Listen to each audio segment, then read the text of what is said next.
नमस्कार दोस्तों, welcome back to our channel. Friends, मैं आप सबका अपने चैनल स्टॉक्स फॉर लाइफ पे बहुत स्वागत करता हूं। Welcome to STFL family.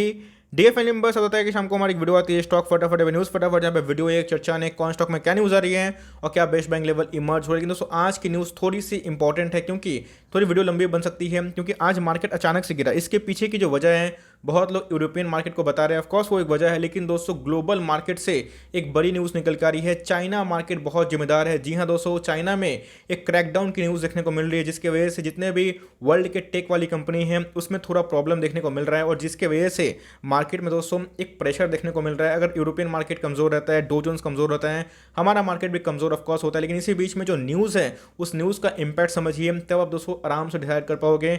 और अगर आपको इस क्रेडिट को वीडियो चाहिए कि अगर कल मार्केट गिरता है तो कौन कौन से स्टॉक को बाई करना चाहिए, तो कमेंट बॉक्स में जरूर बताइएगा, मैं इसके ऊपर वीडियो ले आऊँगा। चैनल फर्स्ट टाइम होंगे सब्सक्राइब कर सकते हैं इस तरह क्वालिटी कंटेंट को सबसे पहले एक्सेस करने के लिए। Now visit for time, let's begin. तो पता है कि चाइना के और यूएस के रिलेशनशिप अच्छे नहीं चल रहे हैं। जब से गाइस बात की जाए ट्रम्प थे तब से ही प्रॉब्लम हमें देखने को मिल रही थी। लेकिन दोस्तों अगर बाइडेन की बात की जाए तो वो भी चाइना से कुछ ज़्यादा प्लीज देखने को नहीं मिल रहे हैं। तो चाइना ने क्या किया है, क्रैकिंग डाउन का मतलब ये होता है गाइस स्ट्रिक्ट पॉलिसी, याद रखिएगा इसका मतलब होता है स्ट्रिक्ट पॉलिसी। तो चाइना ने क्या किया है, जो स्टॉक यूएस एक्सचेंज पर ट्रेड होता है देखने को मिलता है। वो पता है कि अलीबाबा हो गए, दीदी हो गए, बहुत सारे स्टॉक्स हमें देखने को मिलते हैं जो सीधा दोस्तों नैस्डैक में लिस्टिंग देखने को मिलती है यूएस स्टॉक एक्सचेंज पे। तो ऑफकोर्स दोस्तों इनको लेके प्राइवेसी को लेके कंसर्न आ रहा। को पता है कि डेमोक्रेसी का डी भी चाइना में नहीं है, और इसी के बीच में जो गवर्नमेंट को अच्छा नहीं लगता है, गवर्नमेंट सीधा सवाल जवाब नहीं सीधा एक्शन लेती है, और जिसके वजह से जो बड़ी बड़ी टेक कंपनी हैं जो यूएस स्टॉक मार्केट में लिस्टेड है उनमें प्रेशर देखने को मिल रहा है। तो वो क्या कर रहे हैं, इंडेक्स को वीक कर रहे हैं, और टेक वाले इंडेक्स में अगर सेल ऑफ आ रहा है तो इसके वजह से गाइस थोड़े से डो जोन्स में भी कमजोरी आ रही है। डो कमजोर हो रहा है तो यूरोपियन मार्केट कमजोर हो रहा है, उसका इंपैक्ट भी हमारे भारतीय मार्केट में देखने को मिल रहा है। तो यही दोस्तों सबसे मेन वजह थी जहाँ पे हमारा मार्केट आज थोड़ा कमजोर था। तो बहुत लोग पता नहीं क्या क्या बोल रहे थे, लेकिन दोस्तों असल में जो रीज़न है मुझे तो यही दिखाई पड़ रहा है। इसी के बीच में अगर आप देखें तो डीडी जो ग्लोबल एडीआर है दोस्तों, उसमें एक 28% गिरावट देखने को मिल रही है। आईपीओ के प्राइस से भी नीचे आ चुका है, $11 के आसपास देखने को मिलता है। और पिछले कुछ समय से चाइना की जितनी टेक कंपनी है जो यूएस में लिस्टेड है उसको लेके जो पॉलिसी है वो और भी स्ट्रिक्ट हो सकती है, और इसी का कंसर्न दोस्तों पूरे ग्लोब में देखने को मिल रहा है, और जिसकी वजह से पूरा यूरोपियन मार्केट भी थोड़ा सदमे में है। बस खुलते ही अगर आप देखें तो डो जोन्स की बात की जाए तो अभी मार्केट बंद होने में बहुत टाइम बाकी है, पूरी रात बाकी है, लेकिन इसी बीच में अगर आप देखें तो एक गैप डाउन ओपनिंग देखने को मिल रही है। दोस्तों अच्छा होगा कि गैप डाउन ओपनिंग हो, खरीदने का मौका मिलना चाहिए। हमेशा मार्केट भागता है वो सही नहीं है, मार्केट में करेक्शन बहुत ही हेल्दी होती है। आई होप मैंने आपको समझा दिया, बताया कि आज जो करेक्शन हुआ है उसके पीछे का रीज़न क्या है। और ये दोस्तों को पता है कि जो फाइट है ये एक कोल्ड वॉर की तरफ जा रही है, और जिसकी वजह से जिसका कंसिक्वेंसेस बहुत बुरा हो सकता है अगर लंबा चला तो। लेट्स सी क्या होता है। चाइना दोस्तों पता नहीं क्या कर रहा है, बट एनीवेज अगर आप देखें तो अभी जो ग्लोबल मार्केट है थोड़े वीक देखने को मिल रहे हैं।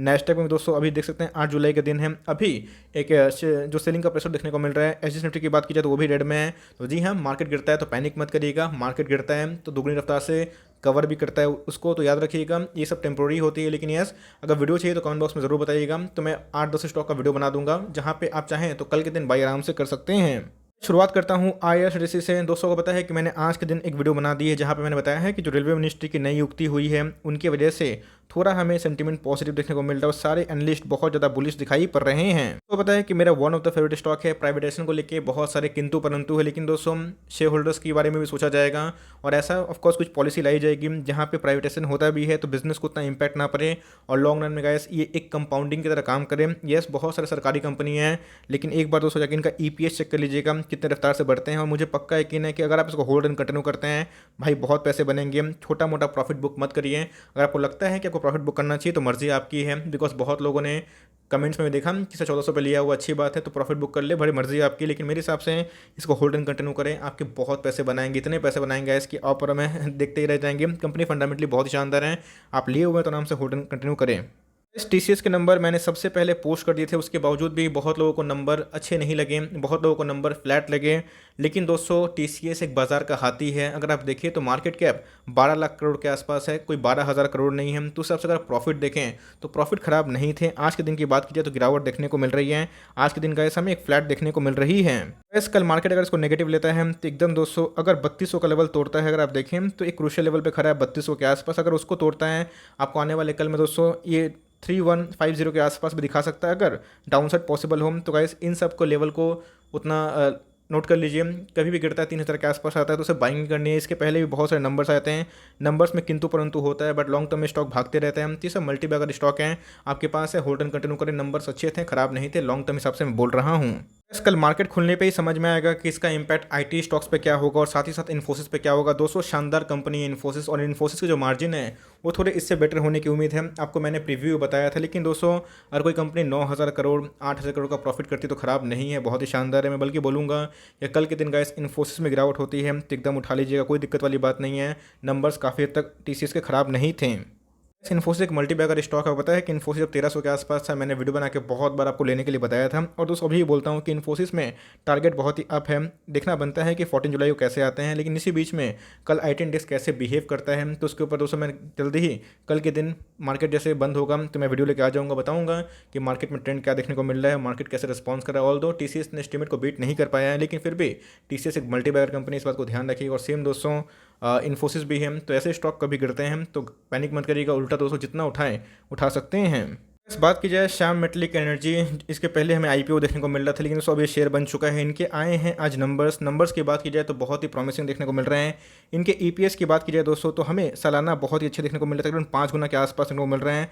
बात करें क्वार्टर तो उसमें भी अच्छे खासे जम देखने को मिल रहा है। और पर शेयर के अगेंस्ट में ₹2.25 मीन्स ₹2.70 के आसपास इन्होंने डिविडेंड अनाउंस कर दिया है। वैसे अगर ईपीएस की बात की जाए 2 से अगर 9 हो जाता है सालाना तो बहुत ही शानदार होती है। और इसी के बीच में डिविडेंड के लोग अच्छे अनाउंसमेंट हमें देखने को मिल रही है। तो जी हाँ दोस्तों, नंबर्स बहुत ही शानदार इन्होंने पोस्ट कर दिए हैं, आपके पास है, होल्ड एंड कंटिन्यू करें। ऑल्दो कंपनी बहुत ही शानदार है, लेकिन मैं दोस्तों उसको वॉच नहीं करता क्योंकि एक मेटल वाली कंपनी हमें देखने को मिलती है। लेकिन यस, कंपनी अच्छी है, आपके पास है, होल्ड एंड कंटिन्यू कर सकते हैं। वैसे मैंने आज देखा बहुत सारे कमेंट्स में कि सर बजाज हेल्थ केयर के बारे में कुछ बताइए। जी हाँ दोस्तों, बहुत ही शानदार कंपनी है। बात की जाए मेडिकल और हॉस्पिटल लाइक इंडस्ट्री में काम करती है, लेकिन यस इनके जो फंडामेंटल्स है अपने आप में बहुत ही सुपर्ब है। आज के दिन की बात की जाए तो 7% के अब दिखाई पड़ रहे हैं। तो छोटी कंपनी है, 1300 करोड़ के आसपास का मार्केट कैप देखने को मिलता है, लेकिन यस उसको बहुत तेज़ी से पैसा बना रहा है। इसके बारे में बहुत कम लोग बात कर रहे हैं, ये बात तो सच है। अगर इसके ऊपर आपको वीडियो चाहिए तो कमेंट बॉक्स में ज़रूर बताइएगा।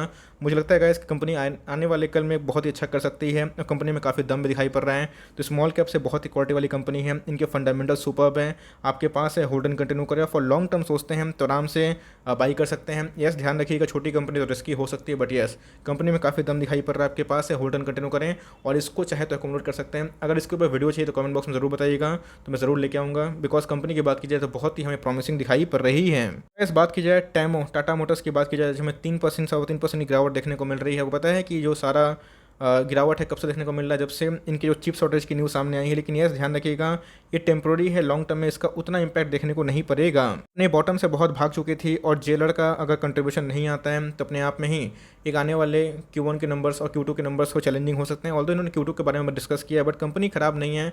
और दोस्तों जैसे बताया कि गिरावट अगर होती है तो इसको एड ऑन डिप्स कर सकते हैं। और जैसे बताया कि अगर इसमें निवेश करने का इस पॉइंट में सोचते हैं तो आपका जो टेम्प्रोरी गोल नहीं होना चाहिए, आपका परमानेंट लंबा गोल होना चाहिए। बिकॉज कंपनी जो प्रोग्रेस दिखाएगी आने वाले कल में ही दिखाएगी, इस बात को ध्यान रखिएगा। बिकॉज इनका जो ईवी का सपना है ये तभी पूरा होगा जब इसको समय दीजिएगा। तो मेरे हिसाब से इसको एड ऑन डिप्स करें फॉर लॉन्ग टर्म, कंपनी बहुत ही शानदार देखने को मिलती है। और एक कब के लिए अगर आप जब इसको लंबा टाइम के लिए हॉरिजन बनाएंगे तो ही आपको रिवॉर्ड करेंगे। शॉर्ट टर्म में गाइस आपको रिजल्ट नहीं मिलेगा, लेकिन लॉन्ग टर्म में जैसे जैसे ईवी का रोल आउट देखने को मिलेगा ये सब कंपनी काफ़ी अच्छा कर सकती है। तो लॉस में अगर होंगे तो बेचिएगा मत, टाइम दीजिए। और चाहें तो 300 के नीचे गिरता है तो थोड़ा एवरेजिंग कर सकते हैं। फॉर लॉन्ग टर्म कंपनी ठीक ठाक है। इस बात की जाए कंटिन्यूसली बेसिस पे मैं कोशिश कर रहा हूँ कि आपको इसके बारे में बताया जाए, एसबीआई लाइफ इंश्योरेंस के बारे में। कभी भी गाइस ब्रेकआउट हो सकता है। आज के भाव की बात की जाए तो निफ्टी में गिरावट के बावजूद भी गाइस आज हमें हरे में देखने को मिल रहा था।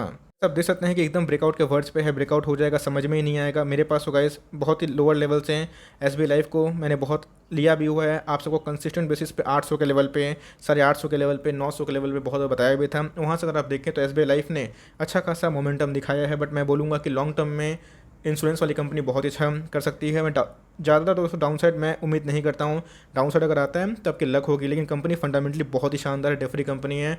इसको गाइस थोड़ा थोड़ा चाहे तो उठा सकते हैं या फिर एक फॉल का चाहे तो वेट कर सकते हैं। बट मेरे हिसाब से कंपनी बहुत ही प्रॉमिसिंग है और देख लीजिएगा जल्दी ही इसमें ब्रेकआउट पॉसिबल होगा। इस पे एकदम घात लगा के बैठे डीबी स्लैब पे, कभी भी गिरे ये कंपनी तो उठा लीजिएगा। बिकॉज आज मार्केट में वीकनेस था। तो आज की बात की जाए तो हमें एक वीक देखने को मिल रहा है, आज 1% गिरावट देखने को मिल रही है। फार्मा से मेरा बहुत ही फेवरेट स्टॉक हमें देखने को मिलता है। अगर आप देखें तो कंपनी ने 50,000% का टर्न देके मतलब रोड से दोस्तों उठा के करोड़पति बनाया है। ऐसी कंपनी आने वाले कल में और ऐसे करते हैं। मैं देखता हूँ कि हर एक 4 क्वार्टर में 2-3 क्वार्टर तो ऐसा होता है जहाँ पे स्टेट एस्टिमेट को बीट करते हैं। एपीआई में भी काम करती है, तो कंपनी फंडामेंटली बहुत ही अच्छा है। प्लान करते हैं फार्मा वाली कंपनी को ऐड करने का, डिवीज लैब को ज़रूर से ज़रूर ऐड करें। इस बात की जाए आईटीसी, जी हाँ दोस्तों, पेशेंस को भी ये पेशेंस करवा दे रहा है। जी हाँ, मैं देख रहा था बहुत सारे कमेंट्स इसको लेके बहुत जोक हो रहे हैं, बट कंपनी दोस्तों उतनी जोक वाली नहीं है। यस, कंपनी का भी थोड़ा सा खराब टाइम चल रहा है, कंपनी ब्रेकआउट नहीं दे पा रही है, बट कंपनी फंडामेंटली बहुत ही शानदार है। और बात की जाए टेक्निकली बहुत ही ज़्यादा ओवरसोल्ड हो चुका है। एक ही बात बोलना चाहूँगा, खोने के लिए कुछ नहीं है। अगर आपके पास पेशेंस हैं कम से कम 5 साल का, तो मुझे लगता है गाइस कि आप इसमें आराम से पोजीशन बना सकते हैं। पेशेंस नहीं है तो आप निकल सकते हैं। इसकी जगह चाहे तो मोमेंटम स्टॉक टीसीपी को पकड़ सकते हैं, टाटा कंज्यूमर प्रोडक्ट्स को। लेकिन दोस्तों कंपनी फंडामेंटली बहुत ही शानदार है, अच्छे खासे रिजर्व सरप्लस है, अच्छे इनके फंडामेंटल्स है, अच्छे इनके आरओई है, सब कुछ सही है। लेकिन जो डिमर्जर मार्केट कर रहा है शायद उसको लेके मार्केट वेट भी कर रहा है, तभी मेरे हिसाब से अभी उतनी रैली की पॉसिबिलिटी देखने को नहीं मिल रही है। बट यस, जिस दिन गाइस कंपनी भागेगी तो हो सकता है कि अच्छा रिवॉर्ड कर दें। कंपनी ने ब्रेकआउट दिया था लेकिन वो फॉल्स हो गया, लेकिन मेरे हिसाब से एकदम सीएमपी में बाई कर सकते हैं। अगर आपके पास पेशेंस नहीं है तो छोड़ सकते हैं, लेकिन हैं तो जी हाँ दोस्तों, कंपनी फॉर लॉन्ग टर्म बहुत ही शानदार है, बिकॉज बहुत ही कैश रिच है। समय दीजिएगा तो डिमर्जर हो सकता है, तो आपको रिवॉर्ड भी मिल सकता है। ट्रेंड की बात कीजिए, आपको पता है कि जब 750 के आसपास था तब से मैं वीडियो बना के बता रहा हूँ कि इस पर आप बाइंग करके चलें। एक स्विंग ट्रेड भी सुपर हिट रहा था। बात की जाए 920 के आसपास देखने को मिल रहा है। आज के दिन दोस्तों हमें 1.5% की तेजी देखने को मिल रही है। लॉकडाउन में जितना ईज मिलेगा, जितनी सुविधाएं मिलेगी, उतना दोस्तों ट्रेंड के शेयर में बढ़ोतरी देखने को मिलेगी। फंडामेंटली बहुत ही शानदार है। 1000 के नीचे में कोई अच्छा स्टॉक चाहते हैं मिड कैप कैटेगरी से, तो इसको आराम से कंसिडर कर सकते हैं। कंपनी की बात की जाए तो वेस्ट साइड इनके बहुत ही चर्चित ब्रांड देखने को मिलते हैं और आपके पास है, होल्डिंग कंटिन्यू करें। कंपनी बहुत ही शानदार है। इस एम्बर को लेके बहुत सारे स्टॉक्स जो मार्केट एक्सपर्ट है वो बहुत बुलिश दिखाई पड़ रहे हैं। और एम्बर की बात की जाए तो एकदम 200 सीएमपी में बाई किया जा सकता है। उनके नंबर्स आने वाले हैं और नंबर्स के पहले थोड़ी सी वीकनेस दिखा रहा है, क्योंकि क्यों के नंबर्स सबको लगता है कि एसी वाले जो मैन्युफैक्चरर है उतने अच्छे नहीं आएंगे बिकॉज ऑफ द लॉकडाउन, लेकिन Q2 में ऐसा नहीं रहेगा। तो मेरे हिसाब से सीएमपी में बाई कर सकते हैं। डाउनसाइड की बात की जाए 10% के आसपास है। अपसाइड की बात की जाए तो जी हाँ, आने वाले 6 महीने साल भर में का 30 से 40% के आसपास हैं। तो मेरे हिसाब से आपके पास है, होल्ड एंड कंटिन्यू करें। एकदम बहुत ही शानदार कंपनी है, आपको लॉन्ग टर्म में ज़रूर मुनाफा करके दिखा सकती है। इस इधर पे कभी भी गिरावट हो भाई, इसको दबोचना है। मुथूट फाइनेंस की बात की जाए, शानदार कंपनी है। आज के दिन हमें 2% गिरावट देखने को मिल रही है। इस बीच में ब्रेकआउट देते रहता है और कंपनी की बात की तो फंडामेंटली बहुत ही अच्छी है। एकदम दोस्तों इसको सीएमपी में बाई कर सकते हैं, कोई दिक्कत वाली बात नहीं है।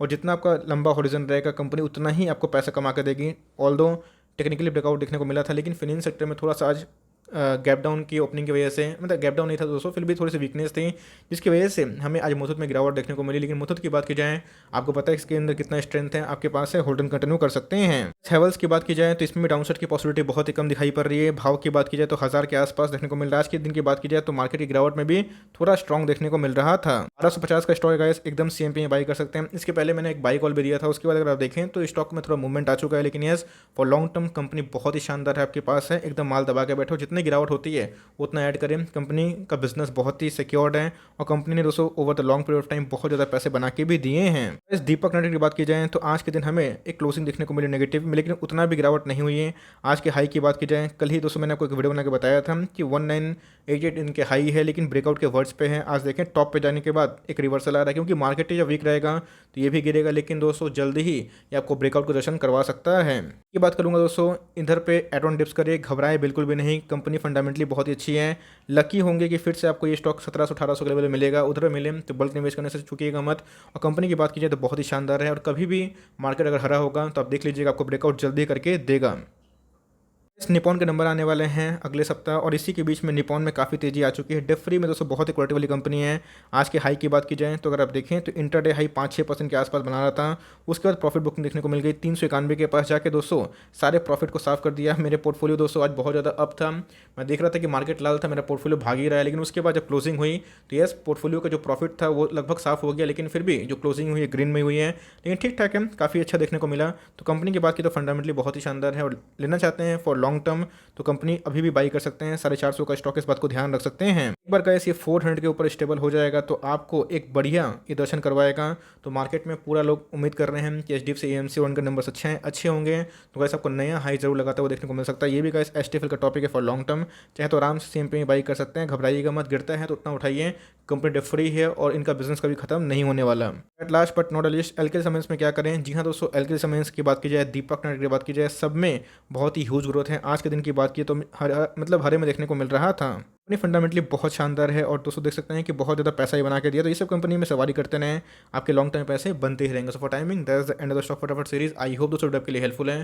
कंटेंट से तो लाइक कर दिएगा, चैनल फर्स्ट टाइम होंगे तो याद से सब्सक्राइब करना भूलिएगा। फर्दर कोई डाउट ड्रॉप कर सकते हैं, कुछ अगर रिव्यू चाहिए उसका नाम ड्रॉप करना भूलिएगा। I would love to make a video on demand guys. मिलते हैं जल्दी ही, तब तक के लिए bye. Thanks for watching friends, God bless you all.